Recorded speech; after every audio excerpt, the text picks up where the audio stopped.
Hey, I'm Mack. Welcome back to my channel. As always, don't forget to like and subscribe, and consider joining my Patreon for access to new videos 12 to 24 hours early, as well as some Patreon exclusive content. Perhaps one of the most famous psychology studies in history is the 1971 Stanford prison experiment, both in popular culture as well as being uncritically provided as an example of useful, interesting, or important research in just about every required text for any Psychology 101 undergraduate course, which is utterly baffling given how many problems there are with the study at every level. We're going to go through the article that was originally published, and I will comment as we go. But to give you an idea of what to expect in the way of problems, the problems broadly are in the area of ethical violations, the design of the study itself, the validity of the results, whether the results actually support the conclusions, both unintentional as well as deliberate inaccurate reporting of the methods and results, and suspicious choices of publications to submit it to. The fact that this study is still taken seriously in the field of psychology is a black mark on the discipline.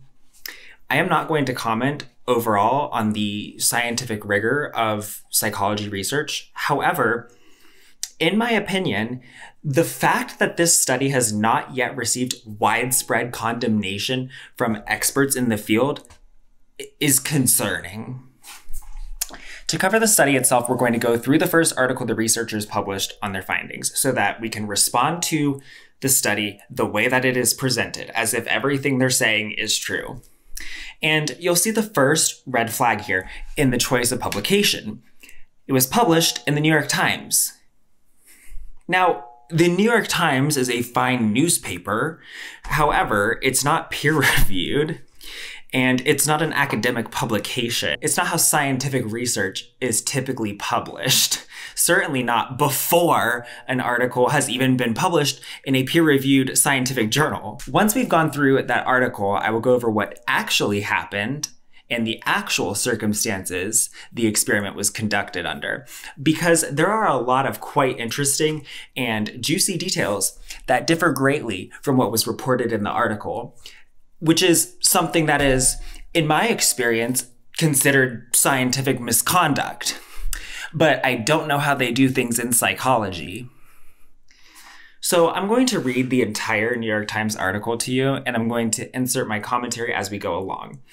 And as I usually do when I read a long piece of content, I will knock twice on my desk when I'm switching from reading to commenting or from commenting back to reading, so that it's very clear when I, Mac, am talking versus when I'm reading from the article. All right? Let's go! The following article is the result of a research project at Stanford University conducted by Philip G. Zimbardo, professor of psychology, and 3 graduate student colleagues, W. Curtis Banks, Craig Haney, and David Jaffe. The quiet of a summer morning in Palo Alto, California was shattered by the screeching sound of squad car sirens as police swept through the city, picking up college students in a surprise mass arrest. Each suspect was charged with a felony, warned of his constitutional rights, spread-eagled against the car, searched, handcuffed, and carted off in the back seat of the squad car to the police station for booking. Here it becomes clear why they opted to publish in the New York Times instead of in an academic journal. There's going to be a lot of emotional and editorial language that will be used for dramatic effect that would not have been appropriate in tone for an academic publication. After fingerprinting and the preparation of identification forms for his jacket, or central information file, each prisoner was left isolated in a detention cell to wonder what he had done to get himself into this mess. After a while, he was blindfolded and transported to the Stanford County Prison. Here he began the process of becoming a prisoner, stripped naked, skin searched, deloused, and issued a uniform, bedding, soap, and towel. Okay, I would kind of like to know who conducted these skin searches, because that sounds like something that should have been more thoroughly documented, given the propensity of frat boys to sexually assault each other. But I suppose maybe that's the point? See how quickly the ethics become very questionable? And to what end? What are we trying to prove here that we don't already know? The warden offered an impromptu welcome. As you probably know, I'm your warden. All of you have shown that you are unable to function outside in the real world for one reason or another. That somehow you lack the responsibility of good citizens of this great country.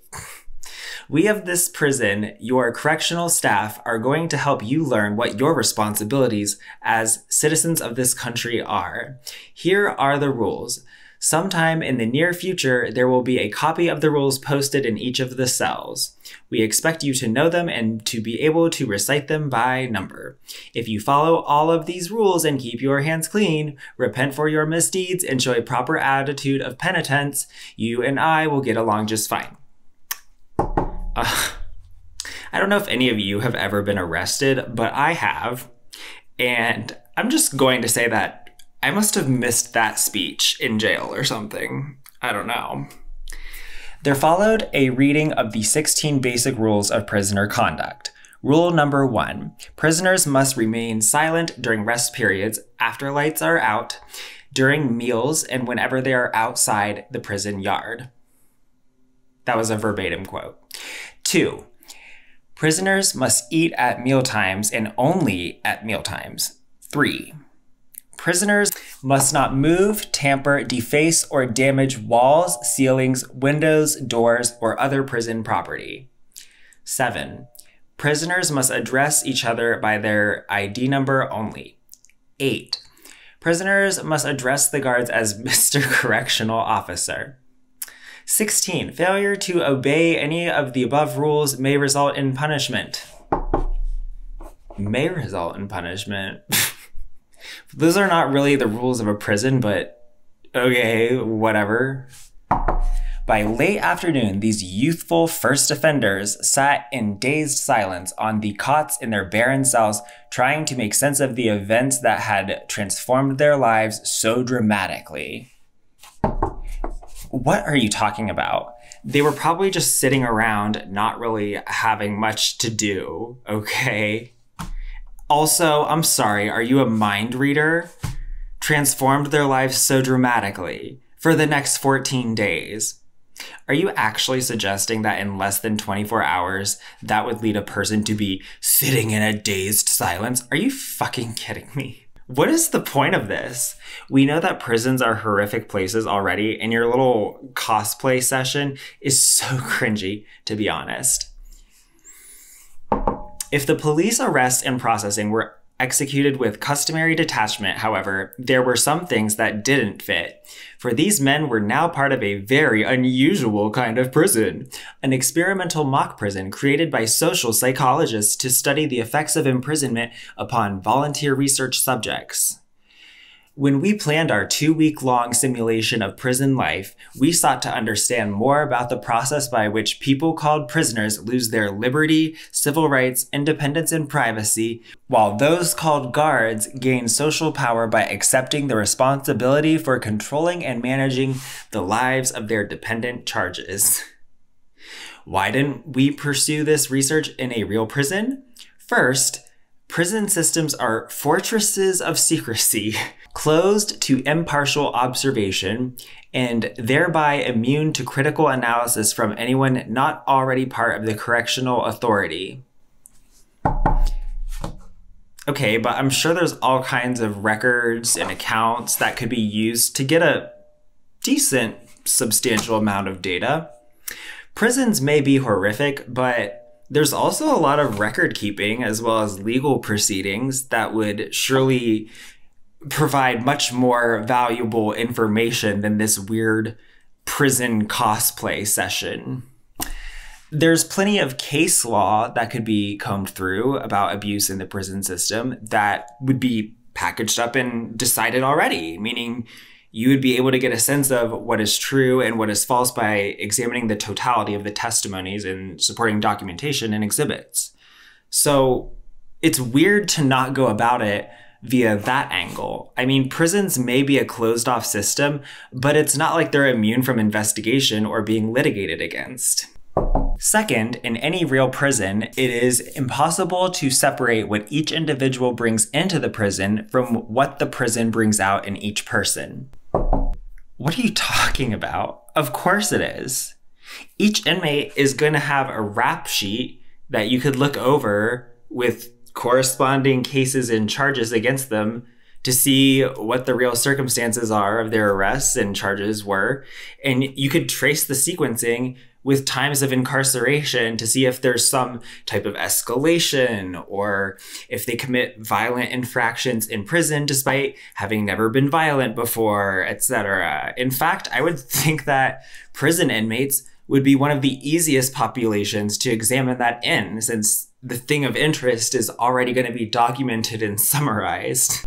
We populated our mock prison with a homogeneous group of people who could be considered normal average on the basis of clinical interviews and personality tests. Our participants, 10 prisoners and 11 guards, were selected from more than 75 volunteers recruited through ads in the city and campus newspapers. The applicants were mostly college students from all over the United States and Canada who happened to be in the Stanford area during the summer and were attracted by the lure of earning $15 a day for participating in a study of prison life. We selected only those judged to be emotionally stable, physically healthy, mature, law-abiding citizens. I would like to know why only 21 out of the 75 were selected. What disqualified the others? This sample of average middle-class Caucasian college-age males plus one, and I quote, Oriental student was arbitrarily divided by the flip of a coin. I would like to know what is meant by average and middle class here. The term middle class is a rhetorical device used in politics as a label to sort of split up the working class, and everyone will self-identify as it, but not accept everyone else identifying as it. It's vague and it has no formal definition. People earning $30,000 a year and people earning $400,000 a year will both self-identify as middle class, which is politically useful because it's a shield from the communist analysis that there are really only two meaningful classes. There's the working class and the bourgeoisie. If you have to keep working to survive, then you are the working class, whether you're a cashier or a doctor, okay? You're working class because you have to work. If you do not have to work and you simply own things and that earns you your keep, you're the bourgeoisie, like landlords, capitalists, etc. The prospect of that analysis becoming widespread is unacceptable to the bourgeoisie because that is very dangerous. So they've invented the concept of middle class to pit the working class against each other. Anyway, the point is scientific studies should have clear definitions if we are specifying class here. It should be stated numerically, especially since what would be described as middle class in Palo Alto, California, likely differs from what would be described as middle class elsewhere. Furthermore, the very idea of doing a study on the psychological effects of the prison system without examining racism is ridiculous. Also, it is honestly comical that we are reading about a study where the goal is ostensibly to find out if affluent, spoiled, white, straight, cis male college students might, just maybe, be total pieces of shit just waiting for the slightest bit of power to be given to them so they can let their general horridness as overall human beings really shine. Half were randomly assigned to play the role of guards, the others of prisoners. There were no measurable differences between the guards and the prisoners at the start of the experiment. Although initially warned that as prisoners, their privacy and other civil rights would be violated, and that they might be subjected to harassment. Every subject was completely confident of his ability to endure whatever the prison had to offer for the full 2-week experimental period. I would point out that in addition to being a sign that this experiment had no actual purpose, since the existence of such a warning suggests that maybe we already know the information the experiment is supposedly going to investigate, that warning sure seems like it could have set a tone and an expectation for the participants. Each subject unhesitatingly agreed to give his informed consent to participate. The prison was constructed in the basement of Stanford University's psychology building, which was deserted after the end of the summer school session. A long corridor was converted into the prison yard by partitioning off both ends. 3 small laboratory rooms opening onto this corridor were made into cells by installing metal barred doors and replacing existing furniture with cots, 3 to a cell. Adjacent offices were refurnished as guards' quarters, interview testing rooms, and bedrooms for the warden, Jaffe, and the superintendent, Zimbardo. Okay, I have 2 questions. My sister and I, as children, also thought creating pillow forts out of the furniture was very fun.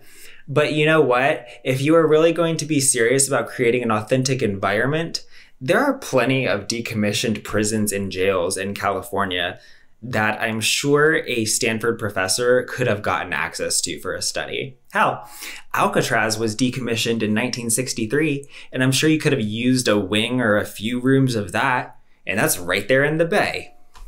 I'm sorry, but there's nothing scary about a few lab rooms with just cots. That just sounds like a weird sleepover, regardless of what you say I have to wear or calling me by a number. I don't give a shit. I don't give a shit. You can try to make this lame prison LARP as immersive as you want, but at the end of the day, it's not real. Also, why were the warden and superintendent sleeping on site at the prison? That's not how it works. A concealed video camera and hidden microphones recorded much of the activity and conversation of guards and prisoners. The physical environment was one in which prisoners could always be observed by the staff, the only exception being when they were secluded in solitary confinement, a small dark storage closet labeled "The Hole." Oh my God, sitting in a dark storage closet at Stanford's psychology building? Somebody call Amnesty International. Our mock prison represented an attempt to simulate the psychological state of imprisonment in certain ways. We based our experiment on an in-depth analysis of the prison situation, developed after hundreds of hours of discussion with Carlo Prescott, our ex-con consultant, parole officers, and correctional personnel. And after reviewing much of the existing literature on prisons and concentration camps. How on earth that supposed hundreds of hours of discussion and that extensive literature review, the existence of which is surprising, given that I was under the impression that the prison system was a, quote, impenetrable fortress of secrecy, was not obviously far more valuable for answering the central research questions supposedly motivating this experiment is beyond me, and frankly calls into question the research skills and rigor of everybody involved. Real prisoners typically report feeling powerless, arbitrarily controlled, dependent, frustrated, hopeless, anonymous, dehumanized, and emasculated. But you have to test this instead of just believing them? I don't understand why this experiment has to be done. It seems like the answers to the questions it's supposed to address are literally right there. It was not possible, pragmatically or ethically, to create such chronic states in volunteer subjects who realize that they are in an experiment for only a short time. Racism, physical brutality, indefinite confinement, and enforced homosexuality were not features of our mock prison. Well, yeah, for racism to play a role, you would need to have some people who were not white. Although I am glad for the, quote, Oriental person, unquote, that you did not deliberately use racism as a way to bring your subjects into submission, I guess. So, gold star. But we did try to reproduce those elements of prison experience that seemed most fundamental. Yeah, I would submit that the involuntariness of prison and the fact that it's usually more than a 14-day experience is most fundamental to it, but okay. Glad you're basing your entire study's validity on what, quote, seemed most fundamental. Science. We promoted anonymity by seeking to minimize each prisoner's sense of uniqueness and prior identity. The prisoners wore smocks and nylon stocking caps. They had to use their ID numbers. Their personal effects were removed, and they were housed in barren cells. All of this made them appear similar to each other and indistinguishable to observers. Their smocks, which were like dresses, were worn without undergarments. Causing the prisoners to be restrained in their physical actions and to move in ways that were more feminine than masculine. The prisoners were forced to obtain permission from the guard for routine and simple activities such as writing letters, smoking a cigarette, or even going to the toilet. This elicited from them a childlike dependency. Their quarters, though clean and neat, were small, stark, and without aesthetic appeal. Wow, well, good thing this was before Instagram influencers, because that would definitely have been a Geneva Convention violation, unless they were big on hashtag minimalism.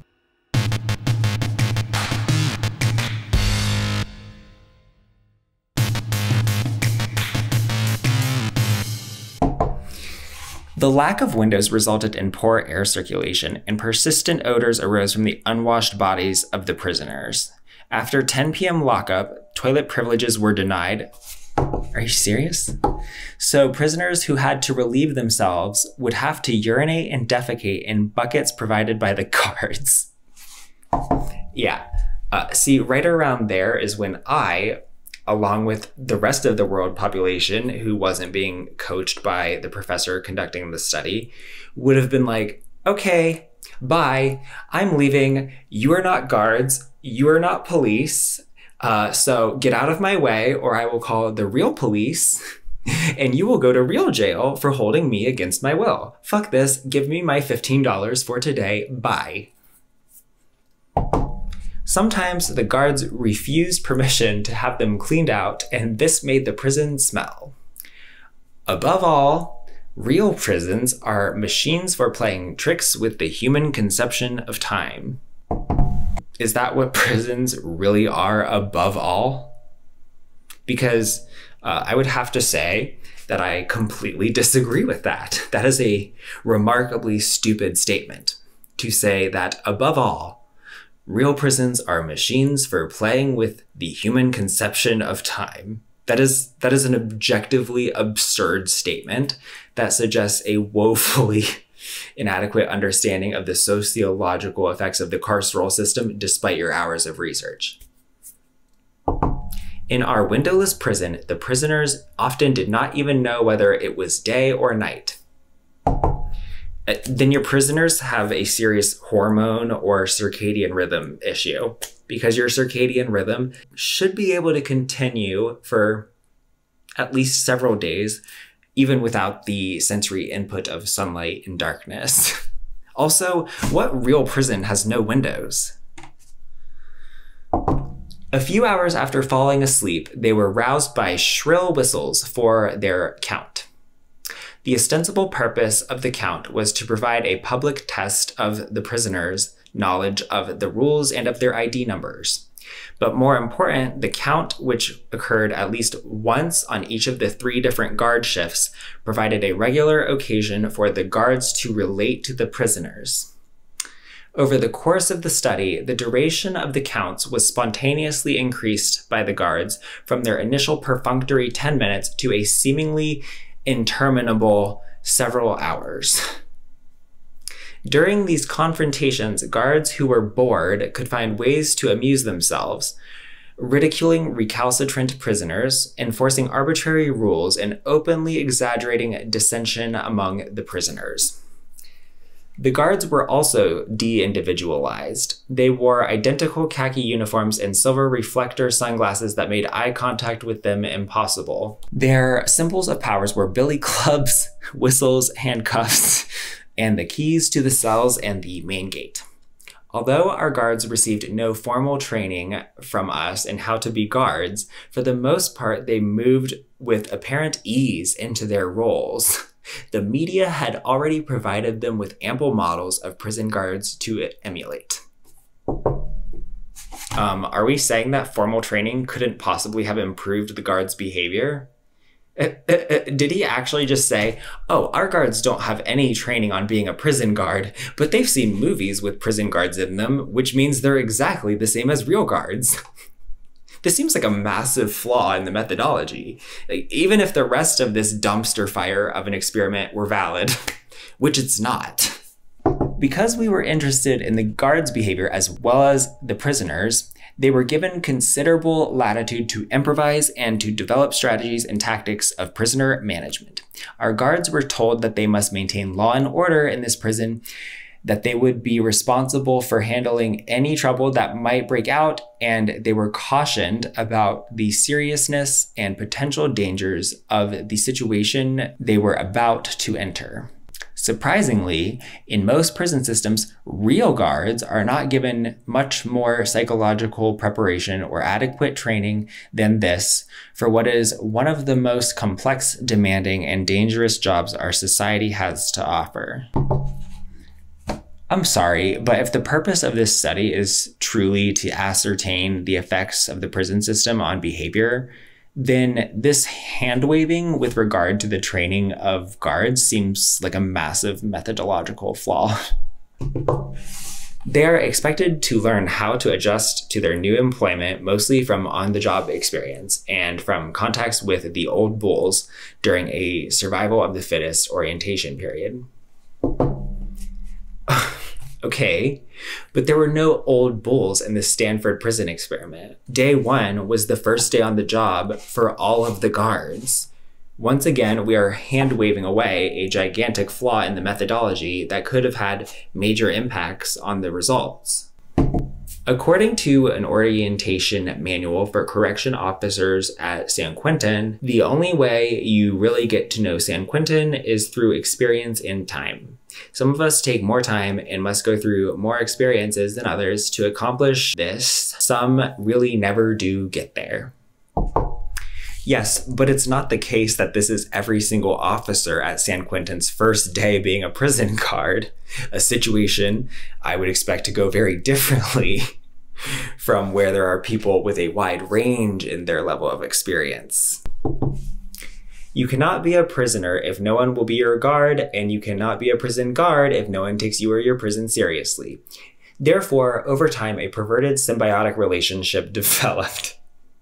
As the guards became more aggressive, prisoners became more passive. Assertion by the guards led to dependency in the prisoners. Self-aggrandizement was met with self-deprecation, authority with helplessness, and the counterpart of the guards' sense of mastery and control was the depression and hopelessness witnessed in the prisoners. As these differences in behavior, mood, and perception became more evident to all, the need for the now righteously powerful guards to rule the obviously inferior and powerless inmates became a sufficient reason to support almost any further indignity of man against man. Quote from Guard K. "He grabbed my throat, and although he was laughing," important, "I was pretty scared. I lashed out with my stick and hit him in the chin, although not very hard. And when I freed myself, I became angry. I wanted to get back in the cell and have a go with him since he attacked me when I was not ready." Jesus. Quote from Guard M. "I was surprised at myself. I made them call each other names and clean the toilets out with their bare hands. I practically considered the prisoners cattle, and I kept thinking, I have to watch out for them in case they try something. Yeah, that's what I think about cattle. Okay then, and I mean this in the sweetest, kindest way possible. You have a very serious psychological or psychiatric problem, and I'm glad that most people are better people than you. Quote from Guard A, I was tired of seeing the prisoners in their rags and smelling the strong odors of their bodies that filled the cells. Then let them take a shower. I watched them tear at each other on orders given by us. They didn't see it as an experiment. It was real, and they were fighting to keep their identity. But we were always there to show them who was boss. That was the end of the quote from Guard A, but we're still reading. Because the first day passed without incident, we were surprised and totally unprepared for the rebellion that broke out on the morning of the second day. The prisoners removed their stocking caps, ripped off their numbers, and barricaded themselves inside the cells by putting their beds against the doors. What should we do? The guards were very much upset because the prisoners also began to taunt and curse them to their faces. When the morning shift of guards came on, they were upset at the night shift, who they felt must have been too permissive and too lenient. The guards had to handle the rebellion themselves, and what they did was startling to behold. Try me. At first, they insisted that reinforcements be called in. The two guards who were waiting on standby call at home came in, and the night shift of guards voluntarily remained on duty without extra pay to bolster the morning shift. Oh, bullshit. Everyone who has ever worked at a 24-hour business knows that it literally doesn't matter what is happening for the morning shift. The graveyard shift, we're going home unless the graveyard shift is getting double time or something. And even then, I'm probably exhausted, okay? The morning shift could come in and just be on fire, and I'd be like, okay, you guys got this, right? The guards met and decided to treat force with force. They got a fire extinguisher that shot a stream of skin-chilling carbon dioxide and forced the prisoners away from the doors. They broke into each cell, stripped the prisoners naked, took the beds out, forced the prisoners who were the ringleaders into solitary confinement, and generally began to harass and intimidate the prisoners. If that is really what took place, then it is completely appalling that the experiment was continued after that, because the CO2 that comes out of a fire extinguisher is not just skin chilling. It is negative 109 degrees Fahrenheit or negative 79 Celsius and will cause frostbite instantly. Frostbite is a permanent injury and can require limb amputation. This was a very serious aggravated assault, followed by a potential sexual assault, given that the purpose of removing the other participants' clothing was for humiliation, not a practical purpose. And that should have resulted in immediate termination of the experiment, expulsion of the perpetrators if they were Stanford students, and assault charges being pressed. That is, if all of this happened as described, and that this is not an exaggerated account of a coached and scripted event. After crushing the riot, the guards decided to head off further unrest by creating a privileged cell for those who were good prisoners, and then, without explanation, switching some of the troublemakers into it, and some of the good prisoners out into the other cells. The prisoner ringleaders could not trust these new cellmates because they had not joined in the riot and they might be snitches. The prisoners never again acted in unity against the system. One of the leaders of the prisoner revolt later confided, "If we had gotten together then, I think we could have taken over the place. But when I saw the revolt wasn't working, I decided to toe the line. Everyone settled into the same pattern. From then on, we were really controlled by the guards." This is so ridiculous. I'm sorry, but this is absurd. It was after this episode that the guards really began to demonstrate their inventiveness in the application of arbitrary power. They made the prisoners obey petty, meaningless, and often inconsistent rules, forced them to engage in tedious, useless work such as moving cartons back and forth between closets, and picking thorns out of their blankets for hours on end. The guards had previously dragged the blankets through thorny bushes to create this disagreeable task. Not only did the prisoners have to sing songs or laugh or refrain from smiling on command, they were also encouraged to curse and vilify each other publicly during some of the counts. They sounded off their numbers endlessly and were repeatedly made to do push-ups, on occasion with a guard stepping on them or a prisoner sitting on them. Okay, let's try something out. I'm going to reread some segments of the preceding selection, but I'm going to replace the word prisoner with the word pledge, the word guard with the word active brother, the word chin with the word ass, the word stick with the word paddle, and the word prison with the word fraternity in some of those. And we'll see if this still sounds like completely unexpected behavior from straight white cis college men. You cannot be a pledge if no one will be your big brother, and you cannot be a fraternity brother if no one takes you or your fraternity seriously. Therefore, over time, a perverted symbiotic relationship developed. As the active brothers became more aggressive, pledges became more passive. Assertion by the brothers led to dependency in the pledges, self-aggrandizement was met with self-deprecation, authority with helplessness, and the counterpart of the active brothers' sense of mastery and control was the depression and hopelessness witnessed in the pledges. As these differences in behavior, mood, and perception became more evident to all, the need for the now righteously powerful actives to rule the obviously inferior and powerless pledges became a sufficient reason to support almost any further indignity of man against man. Active brother K. During the inspection, I went to the room 2 to mess up a bed which the pledge had made, and he grabbed me, screaming that he had just made it and he wasn't going to let me mess it up. He grabbed my throat, and although he was laughing, I was pretty scared. I lashed out with my paddle and hit him on the ass, although not very hard, and when I freed myself, I became angry. I wanted to get back in there and have a go at him since he attacked me when I was not ready. Active brother M. I was surprised at myself.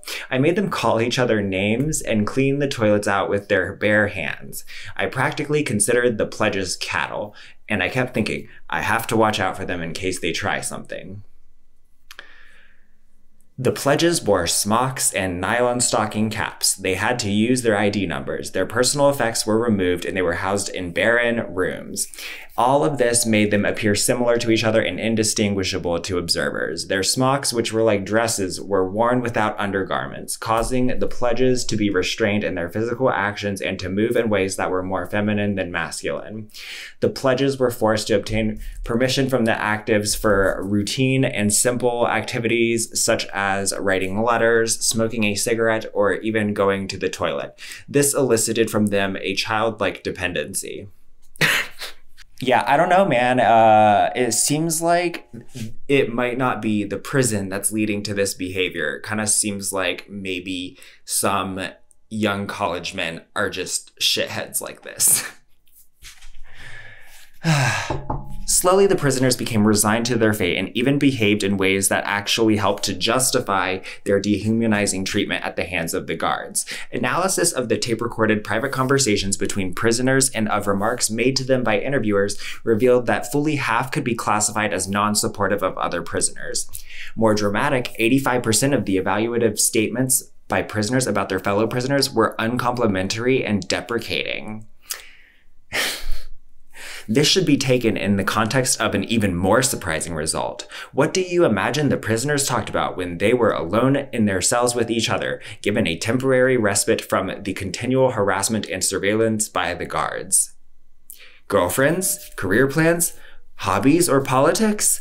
No, their concerns were almost exclusively riveted to prison topics. Their monitored conversations revealed that only 10% of the time was devoted to outside topics, while 90% of the time they discussed escape plans, the awful food, grievances, or ingratiation tactics to use with specific guards in order to get a cigarette, permission to go to the toilet, or some other favor. Their obsession with these immediate survival concerns made talk about the past and future an idle luxury.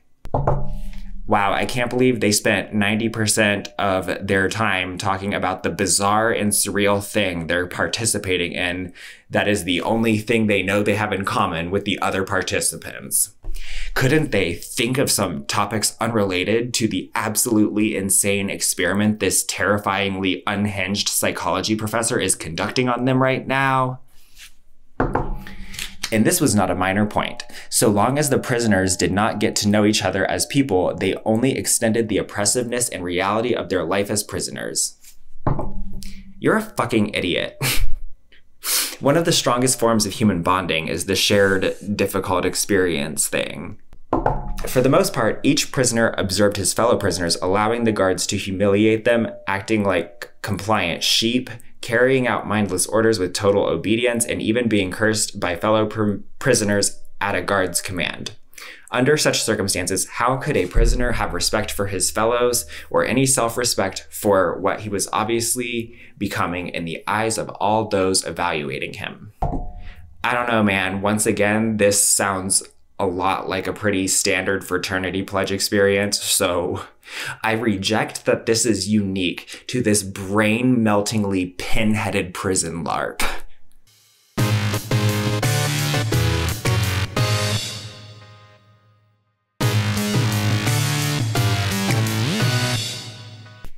The combination of realism and symbolism in this experiment had fused to create a vivid illusion of imprisonment. The illusion merged inextricably with reality for at least some of the time for every individual in the situation. I don't believe you. Either this is not true, or everybody involved has a concerning underlying psychiatric problem that warrants medical attention. It was remarkable how readily we all slipped into our roles, temporarily gave up our identities, and allowed these assigned roles and the social forces in the situation to guide, shape, and eventually control our freedom of thought and action. But precisely where does one's identity end and one's role begin? When the private self and the public role behavior clash, what direction will attempts to impose consistency take? Consider the reactions of the parents, relatives, and friends of the prisoners who visited their forlorn sons, brothers, and lovers during 2 scheduled visitors' hours. They were taught in short order that they were our guests, allowed the privilege of visiting only by complying with the regulations of the institution. Okay, that's true of literally any institution, though. That's true of Stanford. Okay, Stanford's a private university. You could say that about them on the Stanford campus in general. If they violate the regulations of the Stanford campus, they would also be ejected. None of this is specific to a prison or remotely unusual or notable. They had to register, were made to wait half an hour, were told that only 2 visitors could see any one prisoner. The total visiting time was cut from an hour to only 10 minutes. They had to be under the surveillance of a guard. And before any parents could enter the visiting area, they had to discuss their son's case with the warden. So basically like accompanying them to a doctor's appointment or something. The absolute horror. I am literally quivering in my boots. Of course, they complained about these arbitrary rules, but their conditioned middle-class reaction was to work within the system, to appeal privately to the superintendent to make conditions better for the prisoners. Or I'm going to go out on a limb here, okay? Maybe they just really didn't give a shit because they're just visiting their friend or family member at this job thing they signed up for, and it's making them do all this weird shit. In less than 36 hours, we were forced to release prisoner 8612 because of extreme depression, disorganized thinking, uncontrollable crying, and fits of rage. We did so reluctantly because we believed he was trying to con us. It was unimaginable that a volunteer prisoner in a mock prison could legitimately be suffering and disturbed to that extent. Yeah, I agree. That is extremely unimaginable. But then on each of the next 3 days, another prisoner reacted with similar anxiety symptoms, and we were forced to terminate them too. In a fifth case, a prisoner was released after developing a psychosomatic rash over his entire body, triggered by rejection of his parole appeal by the mock parole board.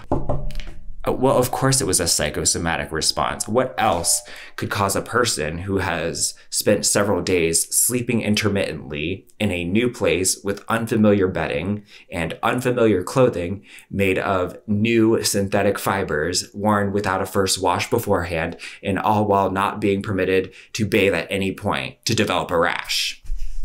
It's certainly a fucking mystery to me. Guess it was stress from the parole board ruling that he had to stay, except it wasn't a parole board, it was a group of morons that Stanford has the nerve to refer to as faculty, saying some bullshit that sounds like what parole boards on TV sort of sound like to them, that has no authority and zero effect on the rights of the research subject who, as before, is completely free to go because he's not under arrest and it would be illegal to hold him against his will. Facts that he and the quote-unquote research staff either are fully aware of, but for whatever reason are infuriatingly pretending to be unaware of, or are not fully aware of, which suggests that all participants have a serious pre-existing psychiatric condition that desperately needs immediate medical care. Take your pick, but there's no third option here, okay? Those are the two possibilities.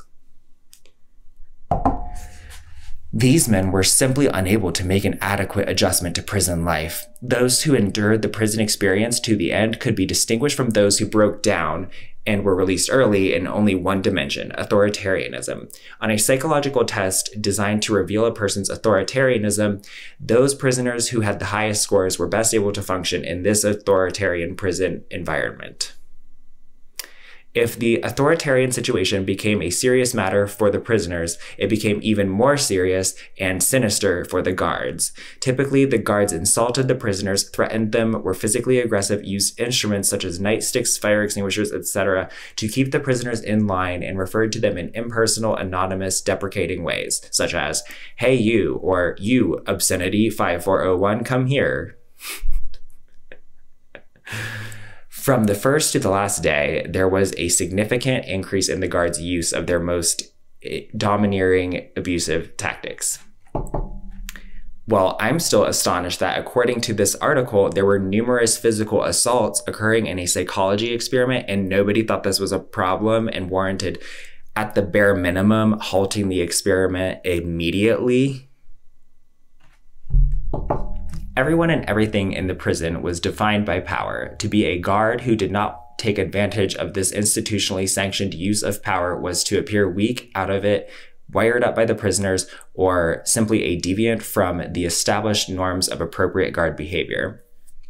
Using Erich Fromm's definition of sadism as, quote, the wish for absolute control over another living being, unquote, all of the mock guards at one time or another during this study behaved sadistically toward the prisoners. Many of them reported in their diaries, on critical incident report forms, and during post-experimental interviews being delighted in the newfound power and control they exercised and sorry to see it relinquished at the end of the study. This is a scientific experiment, supposedly. What do you mean many? How many? What is the definition of sadism in terms of the actual behaviors? Because surely giving a few orders to the prisoners does not constitute a wish for absolute control over another living being, or else a lot of perfectly normal human interactions would be evidence of sadism. Still, the behavior of these good guards seemed more motivated by a desire to be liked by everyone in the system than by a concern for the inmates' welfare. This statement doesn't make any sense. Zimbardo literally just explained how the guards were sadistic out of a desire to not be disliked by the other guards, but now these guards are being nice because they want to be well liked? No guard ever intervened in any direct way on behalf of the prisoners, ever interfered with the orders of the cruelest guards, or ever openly complained about the subhuman quality of life that characterized this prison. Some of the guards reacted to the situation in the extreme and behaved with great hostility and cruelty in the forms of degradation they invented for the prisoners, but others were kinder. They occasionally did little favors for the prisoners, were reluctant to punish them, and avoided situations where prisoners were being harassed. Wow, you're right. That does sound like sadism. I wonder what he'll come up with to make this not a direct refutation of his conclusions. The torment experienced by one of these good guards is obvious in his perceptive analysis of what it felt like to be responded to as a guard.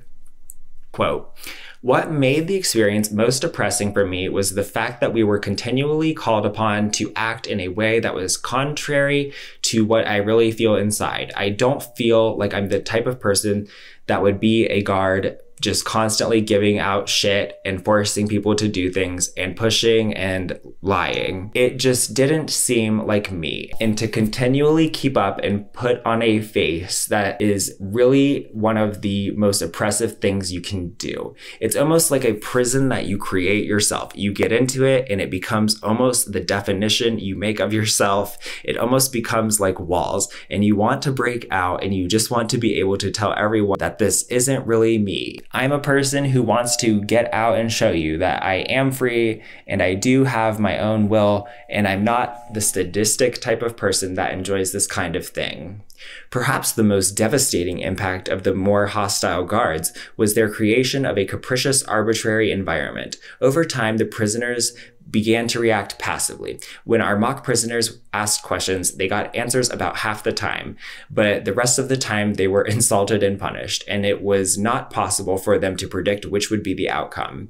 As they began to, quote, toe the line, unquote, they stopped resisting, questioning, and indeed almost ceased responding altogether. There was a general decrease in all categories of response as they learned the safest strategy to use in an unpredictable, threatening environment from which there is no physical escape is do nothing except what is required. Act not, want not, feel not, and you will not get into trouble in prison-like situations. How is any of this a surprising conclusion? Furthermore, it really seems like Zimbardo is doing an incredible amount of interpretation of other people's feelings here. There are so many assumptions about other people's behaviors and motivations that are completely unjustified here. How do you know exactly why they're doing X, Y, or Z thing? Can it really be, you wonder, that intelligent, educated volunteers would have lost sight of the reality that they were merely acting a part in an elaborate game that would eventually end? My answer to that question is no, of course not. Either the results in this article are fabrications, or the methods and procedures are fabrications, or perhaps a little bit of both. There are many indications not only that they did, but that in addition, so did we. And so did other apparently sensible, responsible adults.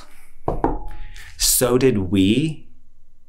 Yeah, maybe it was just the extraordinary power of this fake prison on the human psyche after a matter of several days out of a known maximum duration of 14 days with such overwhelming potency that it caused sensible, responsible adults to behave like caricatures of sadistic prison guards. Maybe. Or maybe, just maybe, it was the fact that we, here means Zimbardo and his colleagues, who, based on the language used throughout the article, very obviously had a predetermined conclusion they wanted to draw. And so they behaved in accordance with that conclusion.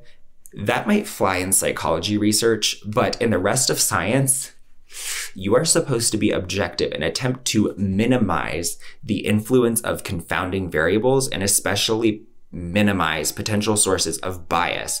But I suppose we just have to take Zimbardo at his word that his little S&M weekend with the boys was what overwhelmed his judgment and not his desire to have the experiment reach the conclusion he wanted it to reach.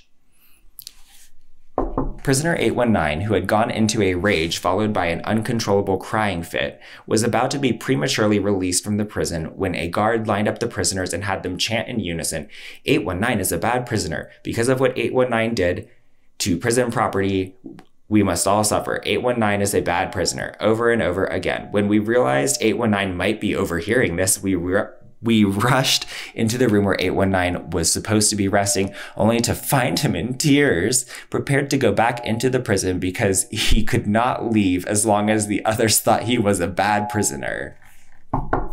Are we supposed to believe that this is actually what occurred? Okay, let's suppose that this is an honest-to-God true account, okay? In that case, I would say that this incident should be taken as a red flag that this prison is in fact not functioning well as a representation of an actual prison, because the vast majority of real prison inmates do not start crying and begging to go back to prove whatever the fuck to the other inmates when they get released. But that's only if we were to just accept that account as true, which I absolutely do not. Sick as he felt, he had to prove to them that he was not a bad prisoner. He had to be persuaded that he was not a prisoner at all, that the others were also just students, that this was just an experiment and not a prison, and the prison staff were only research psychologists. Okay, yeah, see, this is the crux of my disbelief in the experiment. This is such a ridiculous story that it is almost insulting to the reader that he thinks one would believe this. A report from the warden notes, while I believe it was necessary to staff me to enact the warden role, at least some of the time, I am startled by the ease with which I could turn off my sensitivity and concern for others for a cause. Dude, I'm startled too. You should be seeking professional help if cosplaying for a few days in the basement of a psychology department building leads you to completely turn off your sensitivity and concern for others, okay? You will also have to forgive me if that sentence sounds an awful lot like a statement that someone conducting an experiment like this would really love to hear in those exact words. Consider our overreaction to the rumor of a mass escape plot that one of the guards claimed to have overheard. It went as follows. Prisoner 8612, previously released for emotional disturbance, was only faking. He was going to round up a bunch of his friends and they would storm the prison right after visiting hours. Instead of collecting data on the pattern of rumor transmission, we made plans to maintain the security of our institution. Okay, once again, all of this sounds like a bunch of fraternities pranking each other, okay? So I'm not convinced that any of this behavior is that disturbing. And, and once again, if you cosplaying a prison in the basement of a psychology building at Stanford suddenly causes you to lose this much of your grip on reality and to be unable to collect data, then you are not as high functioning as you think. I'm sorry, but it is ludicrous to behave in this fashion and then assert that it must be human nature. That is not how people act. There is no way in hell this experiment went down as described.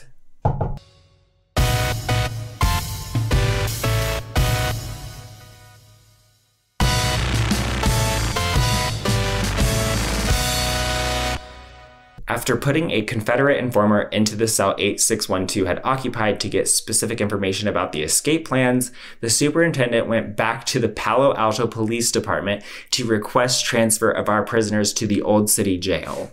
Are you out of your fucking mind? You don't have prisoners.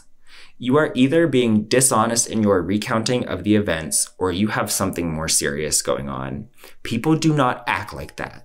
Believing that your subjects you recruited for your cosplay experiment are actual prisoners because you've played pretend for 24 hours with them is literal psychosis. His impassioned plea was only turned down at the last minute when the problems of insurance and city liability for our prisoners was raised by a city official. Angered at this lack of cooperation, the staff formulated another plan. Our jail was dismantled, the prisoners changed and blindfolded, were carted off to a remote storage room. When the conspirators arrived, they would be told the study was over, their friends had been sent home, there was nothing left to liberate. After they left, we would redouble the security features of our prison, making any future escape attempts futile. We even planned to lure ex-prisoner A612 back on some pretext and imprison him again because he had been released on false pretenses. Okay. Number one, that's a dumb plan because you could have just locked the outside doors and you are adults acting like fucking children and then claiming it is human nature as if there is anything remotely scientific about this absolute circus. This is why this so-called study is an utter embarrassment to psychology. The rumor turned out to be just that. A full day had passed in which we collected little or no data, worked incredibly hard to tear down and then rebuild our prison. Our reaction, however, was as much one of relief and joy as of exhaustion and frustration. Well, that was a very stupid decision. I guess for this day, it was, even by your own account, truly you and the guys LARPing a prison scenario, since it sure as hell was not a scientific experiment if you weren't collecting data. Once again, there are two possibilities. Either one, you were intentionally being really dramatic so that the results would match your predetermined conclusions, or two, you have some type of concerning underlying psychiatric condition that renders you unable to distinguish between reality and fiction, which makes you dangerously unfit for conducting research with human subjects who are counting on you to have at least a rudimentary grasp on reality. I'm not sure which possibility is worse, but either one calls for much more intense scrutiny and consideration before you are permitted to conduct research and publish your findings again. You specifically state that it was made explicitly clear to the participants that this was not real and that they were free to go, and that allegedly this is still how they behaved, and worse, still how you yourself behaved. So is it any type of prison simulation that triggers this supposed intoxicating facet of incontrovertible human nature? How is it that every movie set in a prison doesn't devolve into this on set, despite shoots for movies set in a prison nearly always being actually shot in an actual prison, not a psychology department building at a bougie private university, and with movie shoots tending to have extremely grueling hours of erratic and unpredictable bursts of torturously repetitive activity, followed by hours and hours of waiting and standing around, and in all likelihood, involving a bunch of extremely bored, thirsty, and hungry extras who are required to be completely silent so as to not fuck up the audio and never, ever draw attention to themselves because they'll fuck up the audio or the shot, which will absolutely cause someone on the crew to go ballistic if it happens again, and who might as well be locked in their cells because they need to be ready to go at all times because they're extras, not actors, and waiting around for extras to get into place is not a thing. And who can definitely see the food at the services table, but they're never ever allowed to touch it because it's not for them, because who the hell do you think you are? Based on this article, you would think that that would have a 100% chance of devolving into a scenario where they and the actors and the crew think that they're real prisoners and real guards. Why doesn't that happen there? What's the secret? Right. It's because this article verges on fraudulent. The experiment is a total sham, and the fact that it prompted anything other than a full investigation for scientific misconduct is utterly batshit crazy. When a former prison chaplain was invited to talk with the prisoners the grievance committee had requested church services, he puzzled everyone by disparaging each inmate for not having taken any constructive action in order to get released. Don't you know you must have a lawyer in order to get bail or to appeal the charges against you? Several of them accepted his invitation to contact their parents in order to secure the services of an attorney. The next night, one of the parents stopped at the superintendent's office before visiting time and handed him the name and phone number of her cousin who is a public defender. She said that a priest had called her and suggested the need for a lawyer's services. We called the lawyer. He came, interviewed the prisoners, discussed sources of bail money, and promised to return again after the weekend. Let me get this straight. You're telling me that you, a psychology professor, upon being presented with the contact information by the parents of one of your research subjects, called a public defender, a job which is known for providing tons and tons of free time, on a weekend, and they came into the basement of a psychology building to see you LARPing a prison based on what you had seen in movies because you couldn't be bothered to actually visit a prison. And their response was to interview your LARP prisoners and discuss where to secure ransom money. It's not called bail when it's a non-governmental private entity holding someone against their will. That's called ransom. To give to an unhinged Stanford psychology professor, even though all parties were allegedly fully aware that they were free to go at any time, and that they then explained that they would be coming back to the basement of a psychology department on a weekday to fully explore the options that fake LARP prisoners might have for paying ransom to Stanford to let them go. Even though, if this article is fully accurate, they were all fully informed that they were free to go at any time. Am I understanding that correctly? I'm supposed to believe that that actually took place. Well, I don't. But perhaps the most telling account of this insidious development of this new reality, of the gradual Kafkaesque metamorphosis of good into evil, appears in excerpts from the diary of one of the guards, Guard A. And his diary is as follows. Prior to start of experiment, as I am a pacifist and non-aggressive individual, I cannot see a time when I might guard and or maltreat other living things. Wow, that sure is an incredibly convenient statement for the guard to commit to writing in this completely unprompted diary entry. After an orientation meeting, buying uniforms at the end of the meeting confirms the game-like atmosphere of this thing. I doubt whether many of us share the expectations of seriousness that the experimenters seem to have. Once again, what an incredibly convenient, totally unscripted and unprompted statement for Guard A to make in his diary. You truly could not get a statement more supportive of your conclusions if you had written or prompted or directed it yourself, huh? First day, feel sure that the prisoners will make fun of my appearance, and I evolve my first basic strategy.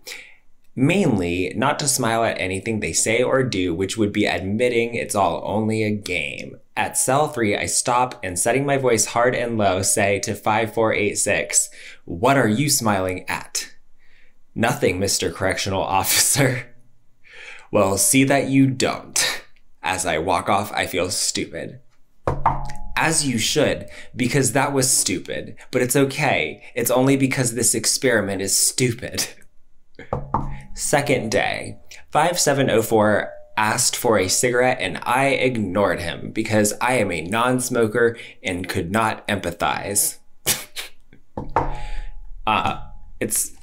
When I used to smoke cigarettes, I would ignore people asking me for cigarettes every fucking day, okay? No, I don't have an extra cigarette. This pack only had 20 cigarettes in it, but I'll be sure to let you know if I receive a pack that has 21 cigarettes in it, okay? Meanwhile, since I was feeling empathetic towards 1037, I determined not to talk with him. After we had count and lights out, Guard D and I held a loud conversation about going home to our girlfriends and what we were going to do to them. Yeah, listen up, dork. Here's a couple of suggestions. If you eventually do actually get a girlfriend, make sure that whatever you're gonna do doesn't involve showing her this cringy diary. And if you do ever end up losing your virginity, think about sex as something that you do with somebody and not to somebody. It'll make it more likely that they'll wanna have sex with you more than once. Just saying. Third day, preparing for the first visitors' night. After warning the prisoners not to make any complaints unless they wanted the visit terminated fast, we finally brought in the first parents. I made sure I was one of the guards on the yard because this was my first chance for the type of manipulative power that I really like, being a very noticed figure with almost complete control over what is said or not. I'm sorry, but I do not believe the subject wrote that. People don't talk like that, especially college students, and more especially college students who are manipulative. Okay, manipulative people don't write about how manipulative they are and how much they enjoy being manipulative, especially if they know that somebody else will read it. It's kind of antithetical to the whole being manipulative thing. Also, we're supposed to believe that literally 3 days ago, this guy described himself as a non-aggressive pacifist who could never maltreat other living things. But now, after LARPing a prison guard for 3 days in the basement of a Stanford psychology building, he describes himself as someone who likes a manipulative power and being a very noticed figure with almost complete control over what is said or not. I could see someone self-identifying as a non-aggressive pacifist who could never maltreat another living thing, but actually being a manipulative person. However, I find it very difficult to believe that that person would describe themselves as a manipulative person. While the parents and prisoners sat in chairs, I sat on the end of the table, dangling my feet and contradicting anything I felt like. This was the first part of the experiment I was really enjoying. 817 is being obnoxious and bears watching ? Okay, I'm seeing evidence that Guard A is a fairly standard issue college douche nozzle and little else Zimbardo buddy. Fourth day, the psychologist rebukes me for handcuffing and blindfolding a prisoner before leaving the counseling office, and I resentfully reply that it is both necessary security and my business anyway. Don't beat yourself up, Guard A. At least you're actually remembering that he's a psychologist, not a prison administrator, which, according to his own account of the experiment, is more than he was capable of. The next passage I'm going to just read to you because it is amazing. I promise you, you are not ready for fish jelly.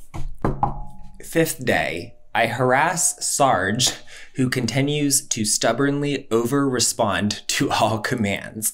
I have singled him out for special abuse, both because he begs for it and because I simply don't like him. The real trouble starts at dinner. The new prisoner 416 refuses to eat his sausage. We throw him into the hole, ordering him to hold sausages in each hand. We have a crisis of authority. This rebellious conduct potentially undermines the complete control we have over the others.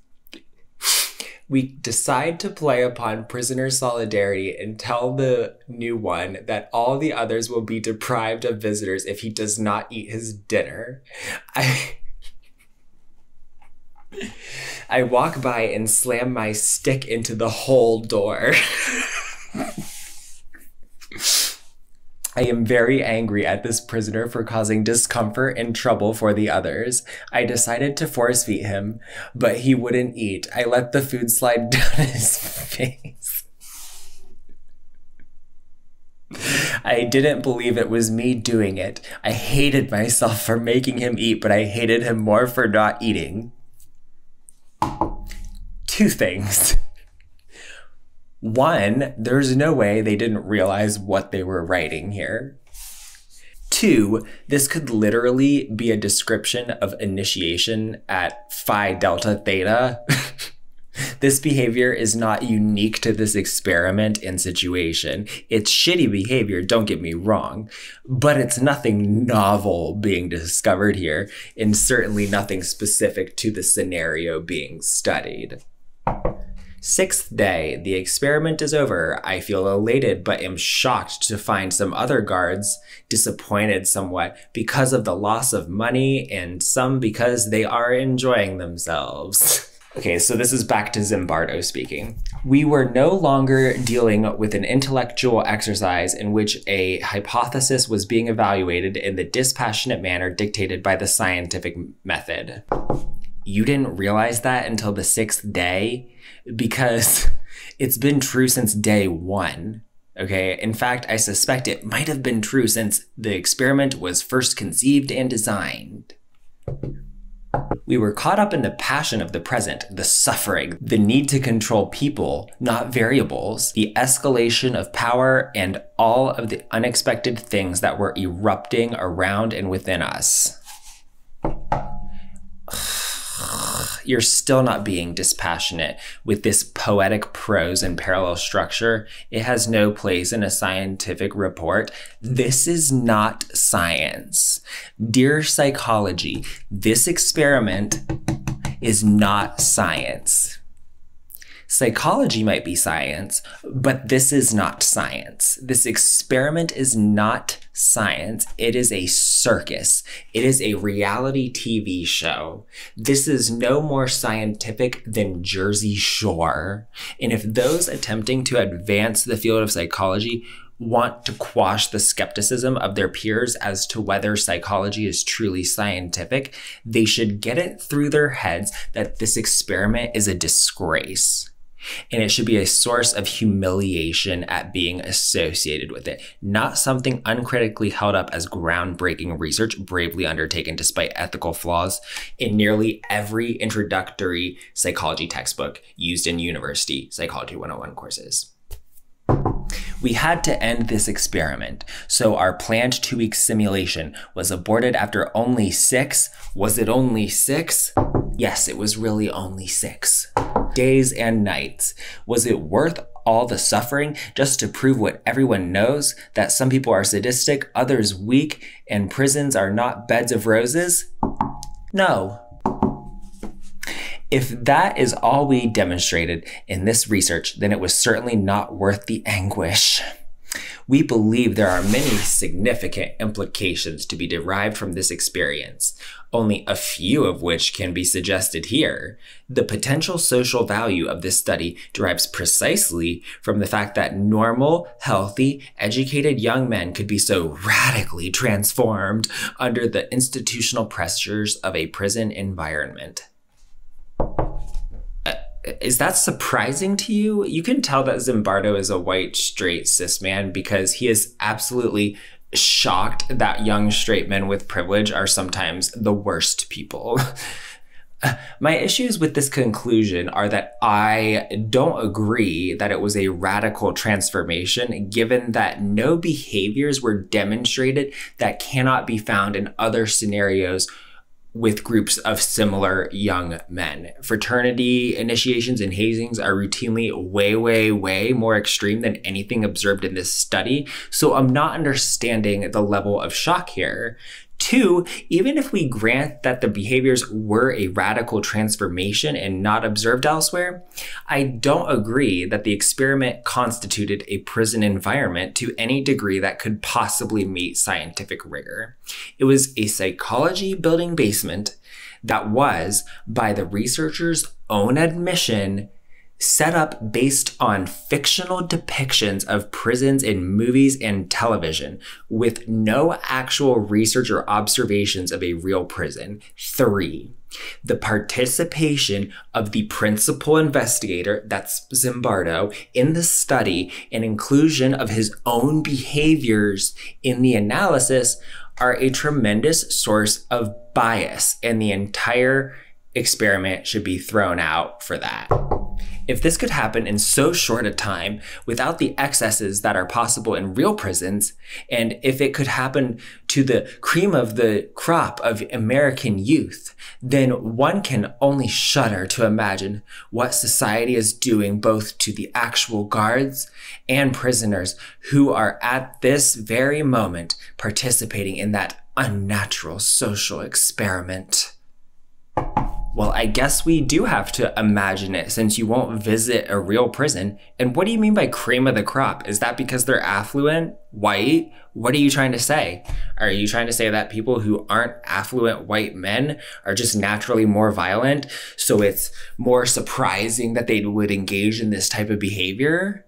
This behavior is little more than a mild version of what occurs in hazings nationwide, to such an extreme that deaths occur just about every year from hazing incidents perpetrated by this supposed cream of the crop, to say nothing of the thousands of sexual assaults committed by said cream of the crop every single year with almost complete impunity.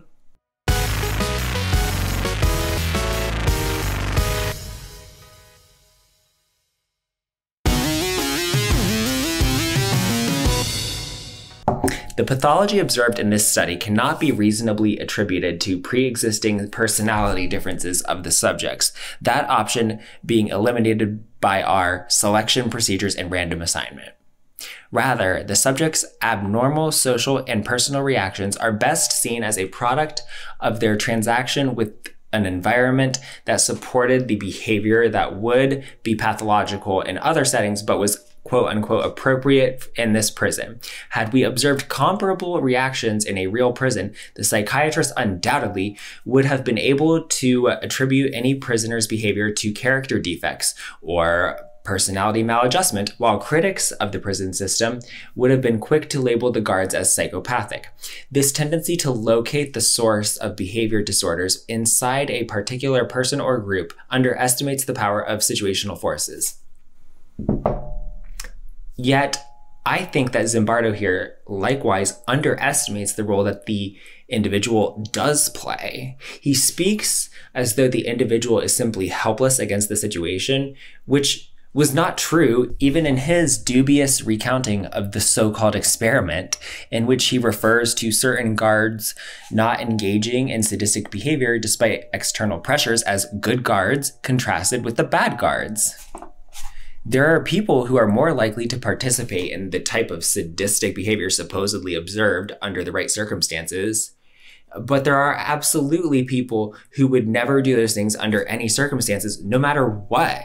And the fact that he chooses to deny that those people exist serves to eliminate any accountability for those who do participate in sadistic behavior, which is total bullshit.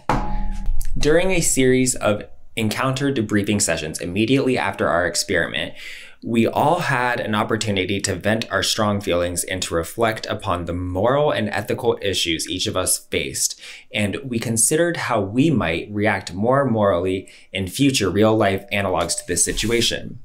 Year-long follow-ups with our subjects via questionnaires, personal interviews, and group reunions indicate that their mental anguish was transient and situationally specific, but the self-knowledge gained has persisted. For the most disturbing implication of our research comes from the parallels between what occurred in that basement mock prison and daily experiences in our own lives, and we presume yours. You presume wrong. The physical institution of prison is but a concrete and steel metaphor for the existence of a more pervasive, albeit less obvious, prisons of the mind that all of us daily create, populate, and perpetuate. We speak here of the prisons of racism. If you had visited a real prison, maybe you would have learned that all actual American prisons are prisons of racism, sexism, despair, shyness, neurotic hang-ups, and the like. The social convention of marriage, as one example, becomes for many couples a state of imprisonment in which one partner agrees to be prisoner or guard, forcing or allowing the other to play the reciprocal role, invariably without making the contract explicit. Dude, what the hell are you talking about? What the fuck is the point of this experiment? Pick a conclusion. Is the point about behavior in the prison system, or is it this flimsy metaphorical shit? To what extent do we allow ourselves to become imprisoned by docilely accepting the roles others assign us, or indeed choose to remain prisoners because being passive and dependent frees us from the need to act and be responsible for our actions? The prison of fear constructed in the delusions of the paranoid is no less confining or less real than the cell that every shy person erects to limit his own freedom in anxious anticipation of being ridiculed and rejected by his guards, often guards of his own making. What the fuck? Given the chance to present one example of groundbreaking, top-notch psychology research, this unmitigated, consummate farce is the crown jewel chosen for display? Are you serious? This experiment is a disgrace. It's an embarrassment. Yeah, that was the end of the paper, okay? So what really happened? Because we know that there's simply no way the experiment actually happened in the way Zimbardo says in the report, because that's not how humans behave. It just isn't.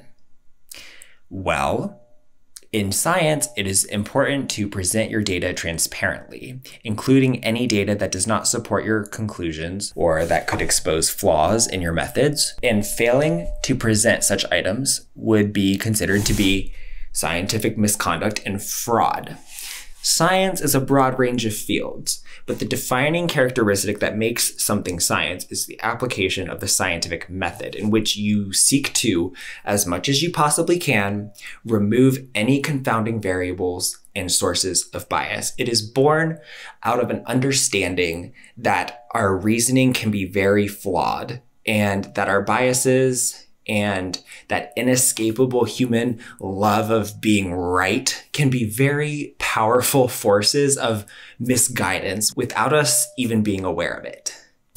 So it is antithetical to the scientific process to conceal pieces of information for the purposes of supporting the researcher's predetermined desired result, like it was antithetical to the scientific process for Zimbardo to not release this tape recording that surfaced in 2018 of a few conversations that took place during the experiment between him, his undergraduate student playing the role of the prison warden, and some of the prisoners. Now, this is a 50-year-old reel-to-reel tape recording, but we also have a transcript, so I'll put some captions on the screen. So remember that escape plot that the researchers were panicking to react to? You know, where they were so caught up in the drama of the experiment because their prison was so realistic that they actually thought they could transfer the research subjects to an actual jail? Well, take a listen. You want to plan a room of an escape? Well, I think you should go back and say that they're really paranoid about an escape. They've really been pumping you. Zimbardo and the others planted that rumor. It wasn't even a real rumor among the prisoners. They planted that rumor, but acted like it was a real rumor going around the prisoners. In the article, in the subsequent reports, acted like it was a real rumor. Once again, that is fraudulent, plain and simple. Here's another one. Let's take a listen to this recording of the orientation spiel given by Zimbardo to the subjects selected to serve as guards. But first, let's review the way, one more time, that Zimbardo described the onboarding of the guards in the previously covered New York Times article, okay? This is what he said. Although our guards received no formal training from us in how to be guards, for the most part, they moved with apparent ease into their roles. The media had already provided them with ample models of prison guards to emulate. Because we were as interested in the guards' behavior as in the prisoners, they were given considerable latitude to improvise and to develop strategies and tactics of prisoner management. Our guards were told that they must maintain law and order in this prison, that they were responsible for handling any trouble that might break out, and they were cautioned about the dangers and seriousness of the situation they were about to enter.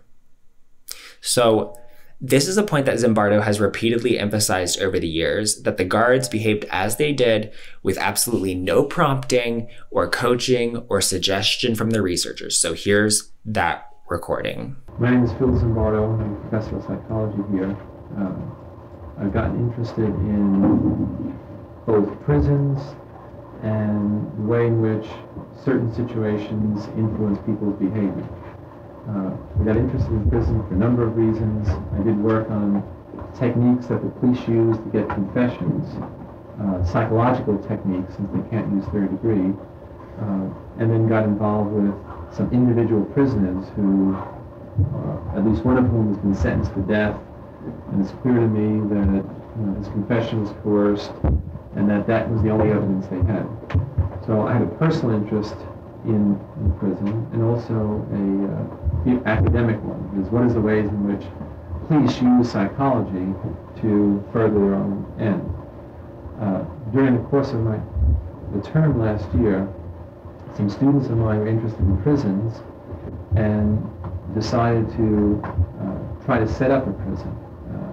Dave Jaffe, who's going to be the warden of the study, was the one in charge of that. In fact, he set up a prison over a week. He'll describe what happened. Nothing as elaborate as this, but some interesting things came out of it. In the course of that, when Prescott made us aware of the fact that a prison is just a physical metaphor for the loss of freedom that all of us feel in different ways because our Prison is a metaphor for loss of freedom. It's not a metaphor. It is loss of freedom. Race, because of our sex, because of being poor, because of being middle class, because of being self-conscious. So essentially we're setting up a physical prison here to study what that does. And those are some of the variables that we've discovered occur in prison. Those are some of the psychological variables. And we want to recreate in our prison that psychological environment. There are some things which obviously we can't do. That is, people know that they're going to be there only up to 2 weeks at a maximum, and very often in prison, Jaffe, that they'll have no privacy at all. Their cells, they're going to be sleeping in rooms with bars on them, that there'll be constant surveillance. Nothing they do will go unobserved. They have no freedom of action. They can do nothing or say nothing that we don't permit. We're going to take away their individuality in various ways. They're going to be wearing uniforms, and at no time will anybody call them by name, because we won't allow, none of you will, none of we will. We'll have numbers, and we'll only be called by numbers. And we will insist at least that they do it to each other. If they want to do it privately, then that's one of the things we'll discover. In general, what all this leads to is a sense of powerlessness. That is, we have total power in the situation, and they have none. And the question is, what will they do to try to gain some power, to gain some individuality, to gain some freedom, to gain some privacy, to essentially work against us, to regain some of what they have now. We're freely moving outside, and we're going to take away whatever freedom, liberty, privacy they have. So essentially that's what we're doing. And Curd and Craig will describe the kinds of data we will be collecting. And that's the experiment part, is that we're collecting data. I described some of it before. What we want from you, kinds of observation forms and questions. I'm not really sure how much more you could have coached the guards into giving the behavior that would support your conclusion.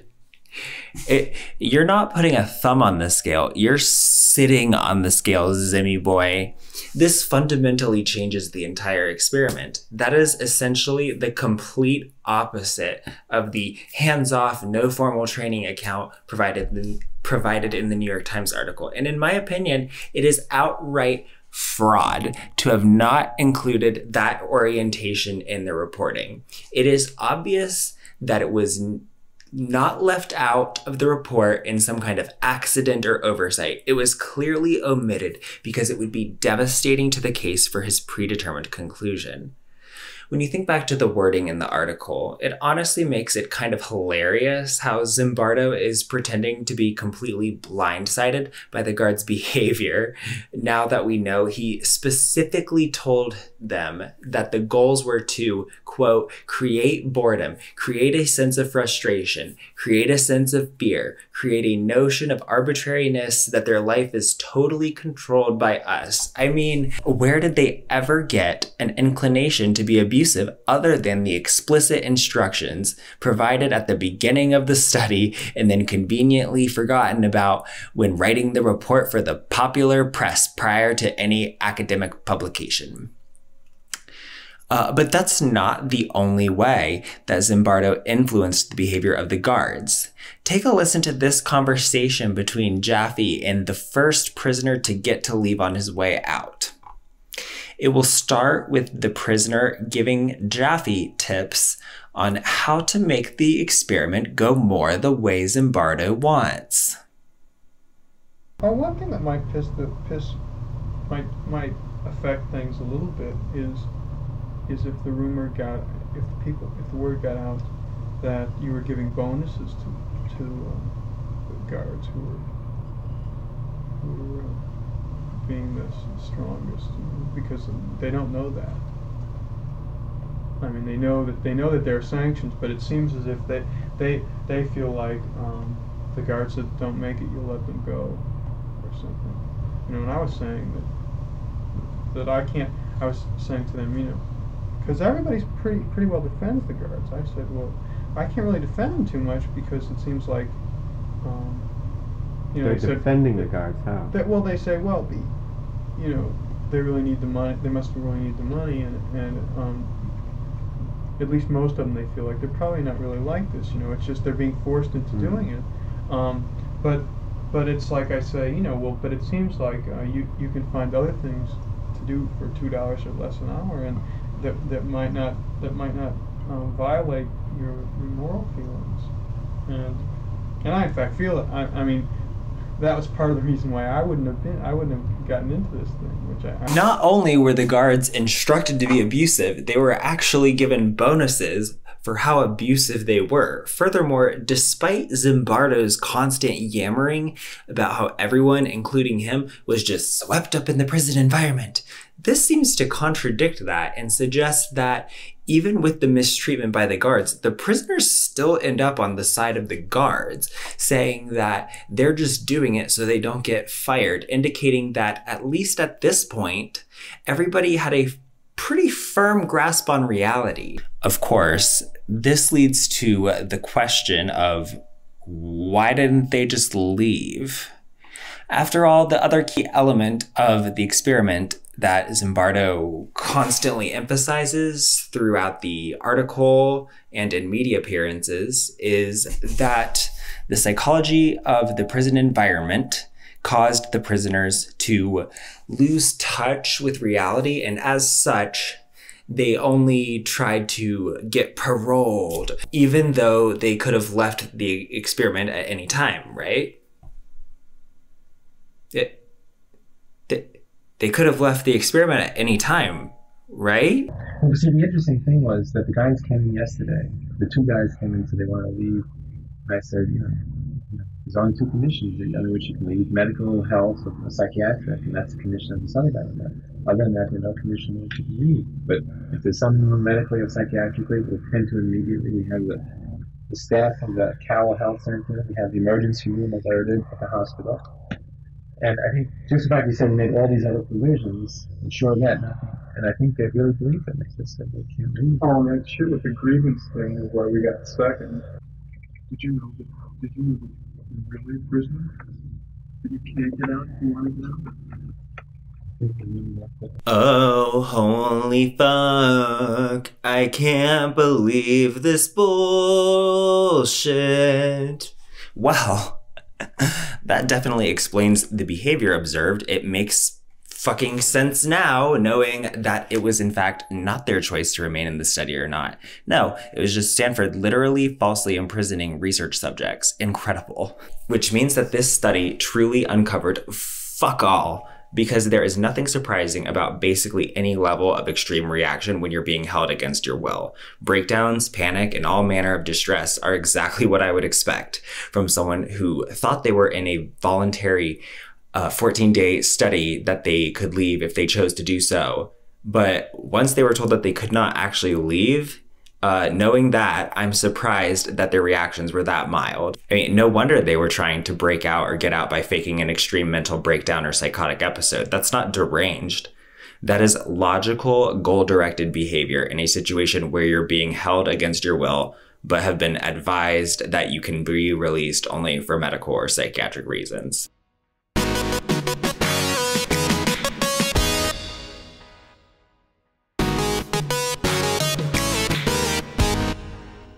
Okay, so other than the impacts on the research subjects, why is this so important?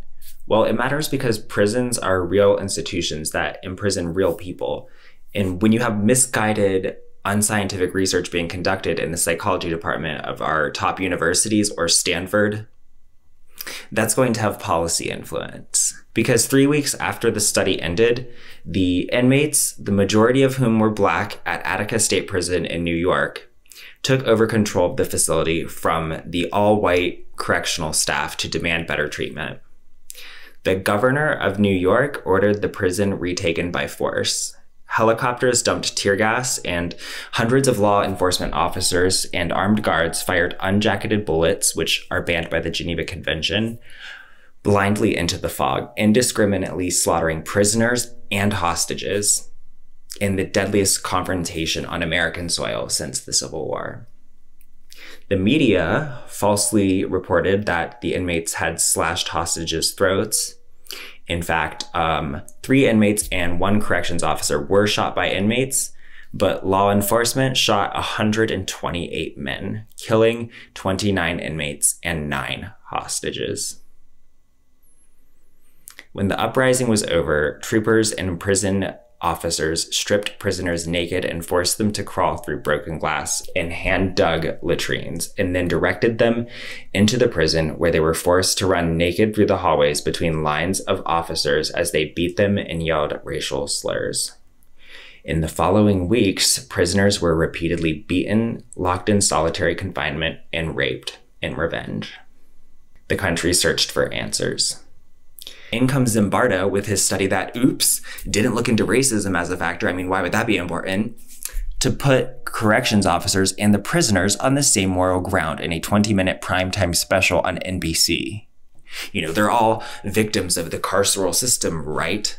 The corrections officers were just organically slipping into their roles. It had to be true. Someone at Stanford said it. There were very fine people on both sides. I'm sure that the racial demographics of those two sides was just a coincidence. You know, that can't possibly be relevant to the explanation. It must be that the prison structure has magical powers. Zimbardo self-describes as an activist, and don't get me wrong, I think that the American prison system is a fundamentally evil system that serves to essentially be slavery 2.0. Your intentions might be good, but that doesn't mean you commit scientific fraud to support your own particular beliefs about it, because your opinions could be right, but for the wrong reasons, based on misinformation or faulty logic. And that's extremely dangerous with a politically charged issue like the prison system, because anything you say could backfire or be twisted toward a different political goal. Furthermore, when you're dealing with an issue that largely affects an oppressed group of people who have been completely stripped of any voice, and you choose to deal with it by not even trying to include members of that group, your efforts will be badly misguided and ultimately fail those you intend to assist. It's arrogant. It's classic liberal arrogance.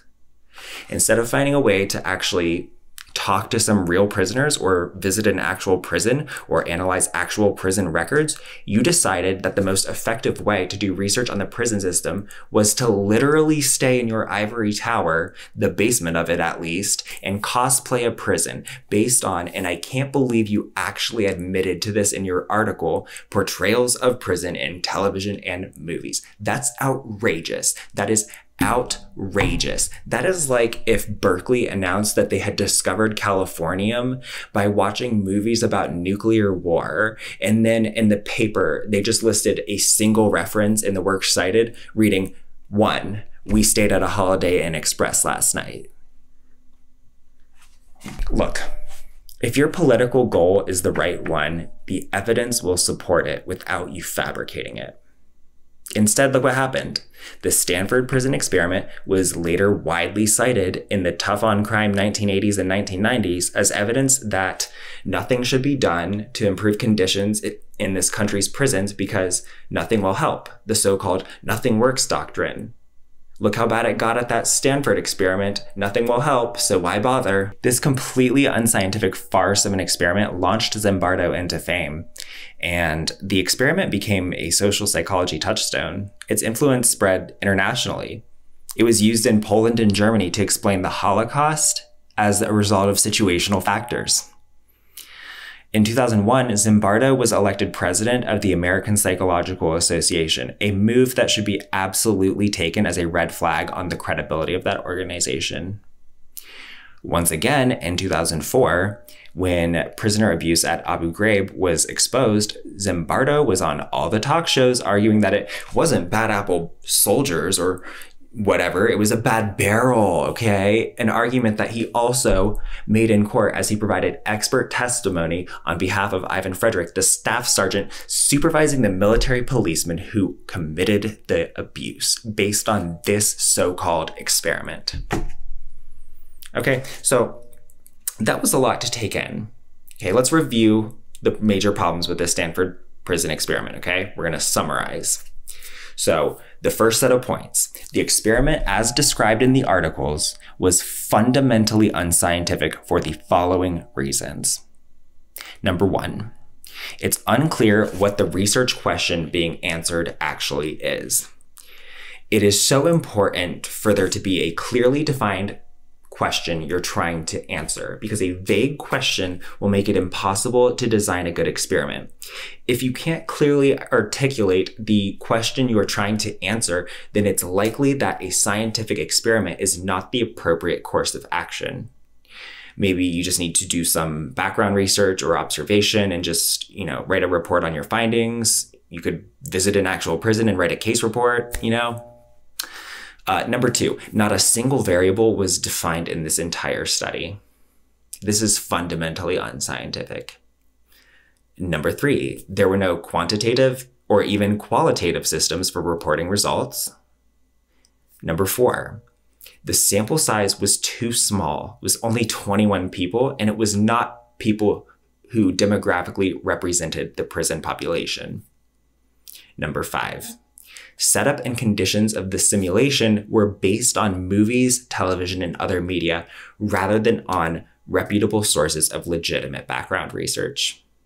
Number 6, no effort whatsoever was made to limit the influence of the obviously strongly biased researcher. Instead, he made himself a very prominent participant in the highest position of power in the experiment, and therefore able to sway the results by his own behavioral choices, as well as by dictating the behavior of subordinate participants such as the guards. Number 7, the ad placed in the paper, which is how the participants were recruited, specifically stated it was about prison, which could have led to a non-representative sample of individuals responding to the ads, like those with authoritarian tendencies. Number 8, at no point in the reporting of results nor in the discussion of the results does any study author address or even acknowledge this obvious source of bias, suggesting either a serious deficiency in the scientific reasoning of the researchers or an extremely concerning lack of transparency that merits further investigation and could be considered to be malpractice. Number 9. When interpreting results, Zimbardo consistently fails to propose or consider any alternative explanations to his preferred hypothesis. This is fundamentally unscientific behavior. In science, it is critically important that you try to come up with all the ways the results you got could be perfectly adequately explained without your hypothesis being true. In addition to being unscientific as described on its face, interpretation of the supposed data collected is bizarre and not sufficiently justified.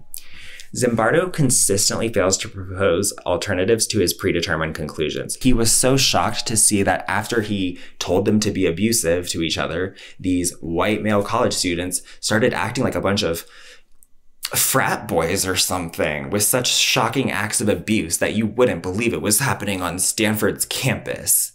Like, that stuff belongs on the Stanford fraternity row.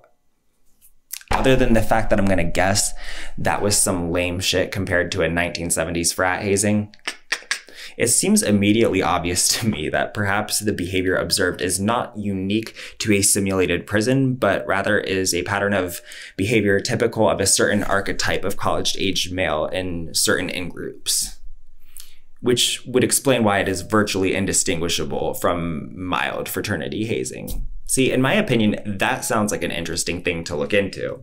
But I guess we'll never know the answer because Zimbardo refuses to even consider that possibility despite failing to disprove it. But on top of all these problems, it has been confirmed, indeed, as was widely suspected within the scientific community in essentially every other field other than psychology since the day this study was first published, the experiment was fraudulent in both reporting the methods and the results in the following ways. Number 1.